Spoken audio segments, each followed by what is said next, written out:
and I'm accompanied here with Kevin Middleton from Arbroath. How are we doing, Kevin? I'm good, yeah. How are you? Yeah, I'm very good myself. So just to kick things off, how are you currently feeling after being given the new role at Arbroath? The excitement's not died down at all. So having been involved in football for a little while, working for the Arbroath Football Club Community Trust, it's not dampened the excitement any. You know, it's been a whirlwind few months, and I'm just delighted to finally get started. Excellent. So could you tell us a little bit about your football training and what it entails? Yeah, absolutely. So it's a bit of a long story. I had a company called 𝗃60 TFT Limited. It was in operation for 2 and a bit years, maybe 3 years.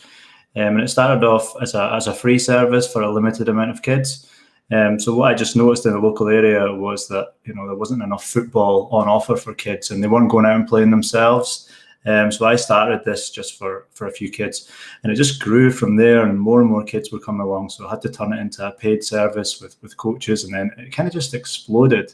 So last year in lockdown, just through yourselves, I did some training sessions, I did some live stuff. And when we came back from lockdown, we eventually reached nearly 200 kids a week attending, wow, which was great. So, I mean, what we would try to do was, because we didn't have all the players in a team, we just tried to teach technical basics, basically giving players a technical hard drive. So allowing them to be better 1v1 players, more skillful and things like that. So we avoided team stuff. And it got to the point where I was just wondering out loud where the synergy was between what we were doing and what grassroots clubs were doing and other clubs were doing. Were we doing stuff in harmony with them, or were we doing the opposite, telling the kids different messages and whatnot? And it just so happened that the football club started a community trust. We got to chatting, and then they had an aim to sort of pull football together in the area. And increase participation and get more kids active. So there's a lot of similar aims there. And just because of me questioning what I was doing and did it align with the local football community, we just kind of sort of went forward with this role. And I'm going to basically take that methodology as such and apply it through the community trust now, but with the power of the community and their voice as well as part of it. Excellent. That's really good to hear. I looked at your website and I saw that you are very fond of the kind of football play style of the give and go, two-touch stuff. Do you look to encourage that in Scottish football quite a lot, or even just at grassroots level, to be taught that from quite a young age? So, Aaron, it just depends on the age and the stage of the player, in my opinion. So I would prefer players to stay on the ball at a younger age anyway. I prefer players to stay on the ball longer and maybe try and beat someone, make the wrong decision maybe, so they can learn. I don't think in Scotland we create enough players who are brave on the ball. We're always told to pass at a young age. And a little while back, I saw players who were receiving the ball and their first thought was pass, where I wanted to try and help players be brave and not be fearful of making mistakes. And their first thought is go forward with the ball. Now, that doesn't mean dribble, try and beat 3-4 players. It just means having that mindset and that bravery to, the first thought is go forward, can I beat someone, or go forward into the space. So yeah, I never limited touches or anything like that. I tried to keep it as unstructured as possible. If someone made a mistake, they weren't criticised for it at all. So that's the kind of coaching methodology I tried to employ. Yeah, that's excellent. And with the players that you do the one-on-ones with and stuff, when you see them, not become shy on the ball and become braver, how does it make you feel to see them progress? I honestly, I'm like a proud parent. So the best thing, success for me in football is when you have a kid coming down and they cannot do something, and by the end of the session or a few sessions later, they can do it. It's fantastic, Aaron. Honestly, it's hard to describe. But see, it's a difference between our group training sessions and the one-on-ones that I employ. In the one-on-ones, it's all about technique and increasing the technical ability of the player, but it's also a confidence thing as well. And that freeing them of the fear to make a mistake is massive, because it's just sort of in an enclosed environment. I could be critical of the player and say, that's not how you do it. But it's always an encouragement and getting them to go again and again and again until they've mastered something. And when they do master it, I'm the most proud of them. maybe them more than me, but you know, I always say to them, you know, you couldn't do that last week, but you can do it this week. Be proud of yourself, and it's a great thing. You know, kids thrive off praise. It's like they just want more praise, and they want more and more and more. So they just try and please adults. And you know what? If you can teach them a new skill, then great. That's excellent. And with when you are coaching, do you think it's more effective for them to learn when you work in like a smaller group? So let's say they have a session, would you rather you had a smaller amount of players so it's more effective from them to learn from? Being 100% honest, yes. So as a coach, personally, I always struggle when, you know, the numbers increase and giving each player help becomes difficult. So when it's a smaller group, yeah, you can get around the group and you can help each player where they need it. But it's important to let them fail first. I think as adults, we're always guilty of jumping in too early and trying to fix things and help children and correct them too early.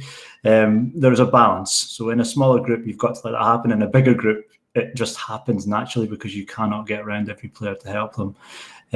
It's important to have a good coach to player ratio, in my opinion. If you've got 30 kids to 2 coaches, the session might be a bit different if you've got, you know, 10 kids to 2 coaches, for example. So yeah, there's definitely a balance there. Do you feel it's crucial for, you know, the coach and the player to have a good relationship in order for them to succeed? Absolutely. There has to be trust there. Players have to trust the coach. Again, going back to that fear of making a mistake, if a player makes a mistake and the first thing you do is criticize them, that trust is probably going to get broken. But if the trust is built, then the fear of making a mistake is freed, and they go again and again and again. They become more resilient as people. So trust is a huge thing. And you know what? If you're asking them to do something that's beyond their capabilities and you're stretching them a little bit, if you've got trust from that player, they will try it. If you do not have trust from that player, they may give up or the shoulders may go down or whatever. So yeah, absolutely. Mm-hmm. And of course, you're very passionate about football. Did you have anybody when you were younger that almost sort of influenced you, you know, into the game and got you into it? Yeah, I'm not sure if you know who 𝗙𝗰𝗵𝗯 is, but I used to watch Liverpool a lot when I was younger, and I used to try and copy 𝗙𝗰𝗵𝗯 at a professional level. So Steve would just pick up the ball in a game, he would go by people like they weren't there. They would just go past them both feet, and he was very, very skillful. Locally, there was a couple of players my age who were very good, who were way better than me, and again, they would just win games that we played in the evenings amongst friends on their own. And I'd always try and copy them, but there's not one, you know, local memory that sticks out for me. Maybe Paul Sturrock at Dundee United. Again, I'm showing my age here, Aaron. You're like, who are these people? But yeah, you know, I like the way Paul played when he played, and I like the way 𝗙𝗰𝗵𝗯 played as well. Both skillful players who were very, very creative on the ball. That's excellent. That's really good to hear as well. I saw it also on the 360 website that you also did personal training sessions. When did you think that, you know, when did you get that idea to sort of do that alongside the football training as well? So again, initially 360 started to just give kids more football and give them that technical base I talked about earlier on. And then we found that parents were dropping the kids off and then just going away. So it was actually my partner that started the health and fitness side of things. So the idea was parents came down, dropped their kids off at the session, and they could go away for a workout of their own at the same time.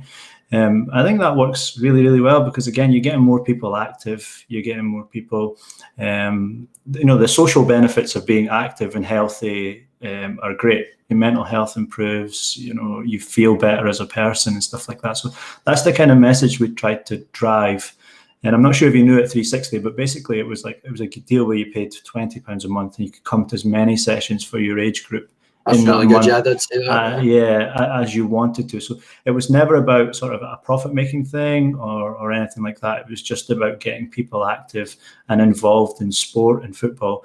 And again, going back to the trust, that's a major aim of the trust. So that's where there was a lot of synergy and overlap between what 360 was trying to do and what the trust is trying to do. Mm-hmm. Were you surprised by, you know, not really the publicity, but how popular, you know, your company was becoming? I was. Someone actually approached me last year. I can't remember when it was. Everything's a blur, and spoke to me about franchising and opening up different 360 locations around the world, which just shows that I think the message or the branding was probably there. But the most important thing to me was that the 200 kids were coming down. They were taking part multiple times a week, and they were getting their exercise.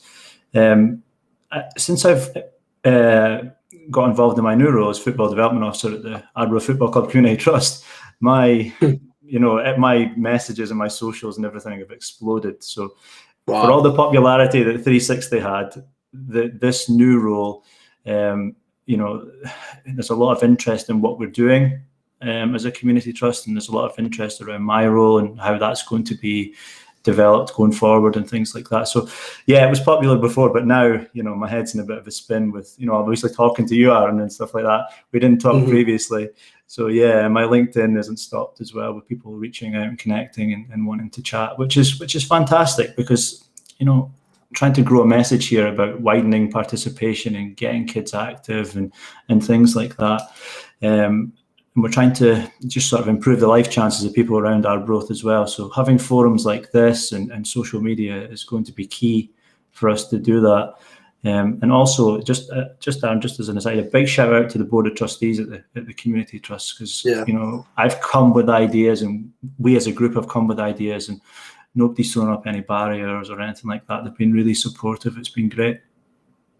Would you say media is crucial in order for, let's just say, for anyone that wants to, start a company like you did and benefiting footballers? Would you say media is a crucial sort of part of that for it to kind of spread more? Yeah, absolutely. Again, going back to the 360 side of things, I started it as a free football thing on a Saturday morning, I think it was, and as you say, it exploded. And I just, on the media side and the social side, I wasn't ready for it. But coming into this new role, I'm aware now that there's going to be a bit of interest in what we're trying to do. So yeah, I'm better prepared now, and being better prepared means we can sort of spread the message a bit clearer and a bit wider as well. So it's less organic this time than maybe 360 was. So definitely, yeah. Yeah, and everyone is coming to you to help their child or kid to become a better footballer. Did you ever what kind of training drills or coach, let's say in today's time, do you who inspired you in terms of to coach kids and make them better, and what kind of techniques did you pick up? That's a great question, Aaron. So just to shout out to a few people who have helped me along the way with things like this. So there's a guy who lives in Japan called 𝗪𝗁𝗲𝗄. Tom is hugely influential rather in the world of football. You might not know who he is, but he's worked all over the world. He's received an award from FIFA for his services to Asian football. He was on Japanese TV every day for years. And Tom's got a message that football starts at home. So basically, football should start in the home, in a safe environment and things like that. So he's really made me think out of the box, and he's really helped me along the way with my thinking about how to make it more than just a football training service. So can we inspire kids to keep practicing when they leave the session? So he's done that for me. I'm going to get into trouble because my mind's gone blank, and there'll be others who will see this and go, "You never mentioned me." But I'm not actually 100% sure. Tom certainly is the one that jumps to mind. I'm sure there are others. Aaron, you're going to get me into trouble now. I've forgotten. No, if I remember, we can come back to it. Okay. And when you get different players come for training, each of them have got a different, position, of course, in the field of play. Do you tailor sometimes your sessions, one-on-ones, to suit them as a position? Do you have a specific way of teaching for them in their position to become better?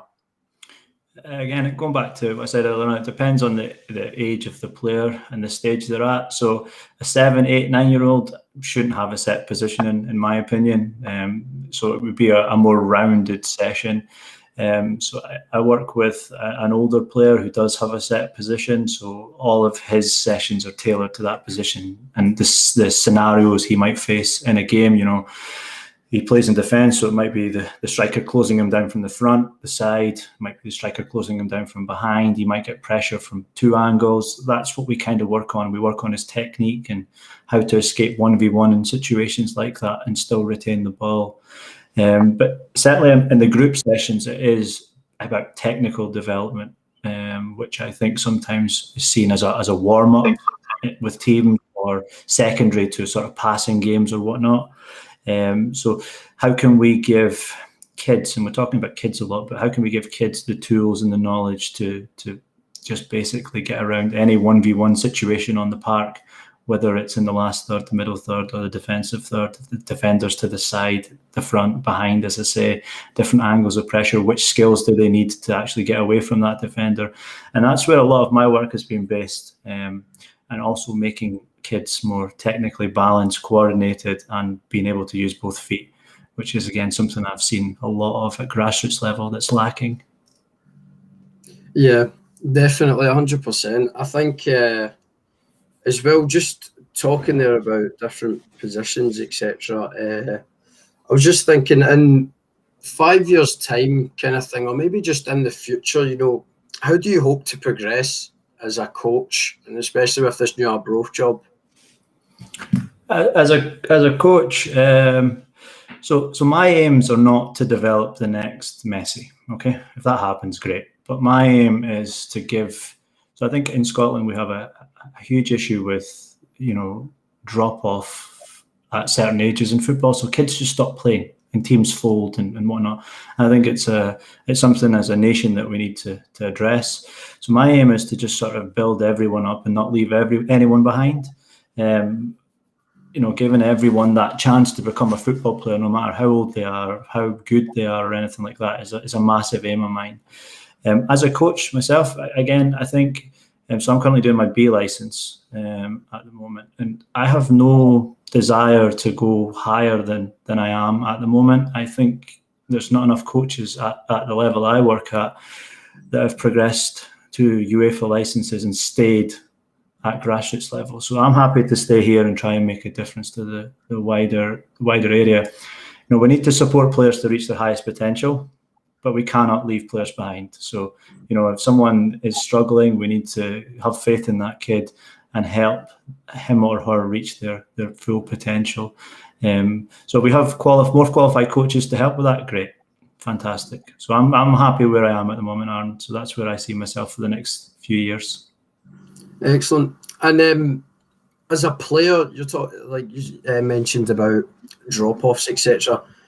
What would you say is the biggest way to encourage a player in order for them to stay in the game? Like 3 aspects that players should keep in their mind for them to stay and keep playing football until they're over 20 and amateurs and stuff like that. I think it all starts at the entry level. So getting players who are technically balanced, coordinated, and can use both feet. So 360, the meaning behind it was because I saw lots of players who were one-footed, so could only play in 90-degree angles. They could only go one way. You know, we need to help encourage players to use both feet so they can play all round. They can go left, right, they can twist, they can turn, and things like that. And we need to help players with that. I think if we did those 3 things at a younger age group, so it was sort of ingrained when they got older, then they would stand more chance to stay in football. However, there's loads of factors here, Aaron. So this is why, you know, I think the trust is going to be so powerful. So there's the social aspect. You know, there's maybe lack of jobs in the area. There's maybe drug problems and things like that. So the trust as a whole is not just about football. It's got different, you know, strategic pillars around sport, so including football, health, education, inclusion, and the community itself. So having, you know, all of those strategic pillars is going to be massive to help keep kids involved in football till they get to adult level, and then not just there, Aaron. So when they stop playing maybe amateur or junior level, they go into the over 35s, and then from there they go into walking football.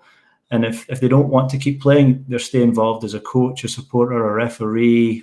You know, I think it's the whole picture rather than just when I was at 360, it was just, you know, come down, train, maybe go home, train. This is a more complete picture, and that's why I think using the power of the Arbroath Football Club badge, we will have a massive impact across the town.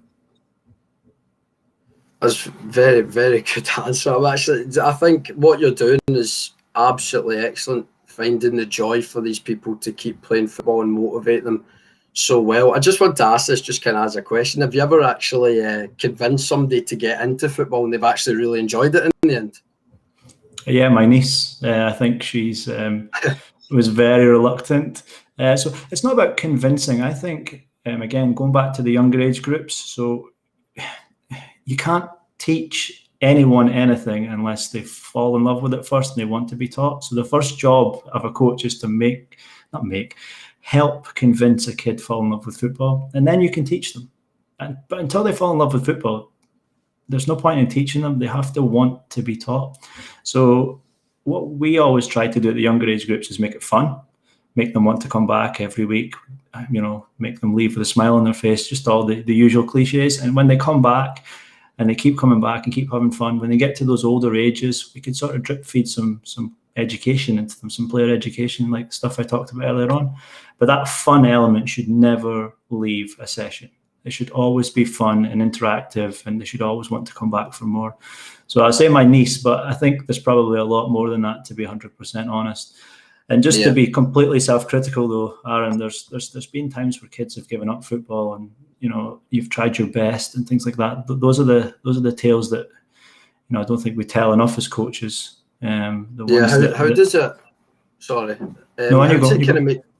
does it make you feel when a kid just drop out kind of early? Like, do you feel kind of, I don't know, do you feel bad at all? How does it make you feel? I feel torn. So I had a conversation with someone just about an hour ago as I was leaving my session, and they said that their grandson might give up football and go and play rugby. And part of me thinks that's sad that he's going to give up football, but the other part of me says that's great. He's still involved in sport. He's still keeping active. And at the end of the day, is he happy? And if he's happy, then fantastic. That's a great thing for the child. It's when kids, and I'll just go back, and my son might not speak to me again after this, but my son actually dropped out of football. I think he was really talented, and he just stopped playing because of the pressure, and it became all about winning and less about fun. So as a community, I think we could do a lot there to sort of change the mindset from a winning one to a development one, to make sure that kids stay in football. Because I dropped out of football because it wasn't fun, and I was sick of getting shouted at. I'd play with my mates, have great fun. I'd play with my team, and it was just not fun at all. And then my son, the same thing happened with my son, basically. So I've got a real drive and passion to help sort of the coaches in the local area and beyond sort of think about things and think, is their session fun? Is it about development? Is it for the best thing for the kids? And if it is, we will hopefully minimize those drop-offs. So there will be less and less stories, Aaron, where someone's dropping out of football and maybe just sitting on the Xbox, which is sadly an often told story in Scotland. But we can only try. We can only do what we can do, and we can only try. Yeah. Do you think, when I've played football, when you get to that kind of age, I think maybe from 14 to 15, you get more tournaments, it becomes more competitive. And like you said, a lot of coaches begin to get very competitive and, angry if their team's not playing well.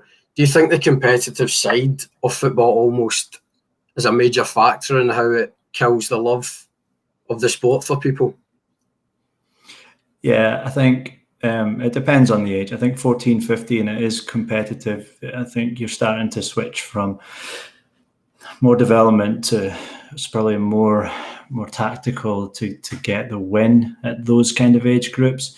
At younger age groups, I think it should be about the individual player and not about the team. If we shortcut things just to get a win at a 7-a-side age group, we don't put someone on the pitch for their allotted time just because we're winning 1-0 and it's in the last 5 minutes or whatnot, which again is something that I hear quite a lot. Then how is that helping the player? How is that helping them develop? So that kind of mindset, I think, it's not harmful. It's just it's not helpful. And if it becomes about winning at those 7-a-side age groups and only about winning, then I don't think that's the best thing for a player's development. So something I always say to people is, can we change the mindset from a team mindset to an individual mindset? What does this player need? This player is an individual. We should see them as an individual, and we should see the development needs as an individual.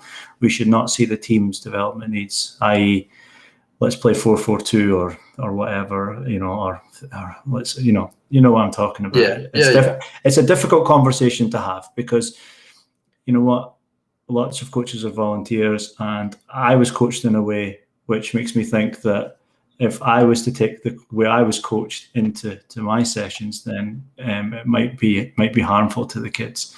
And if you don't know any better, then I guess that's just what you refer back to, how you were taught when you were younger.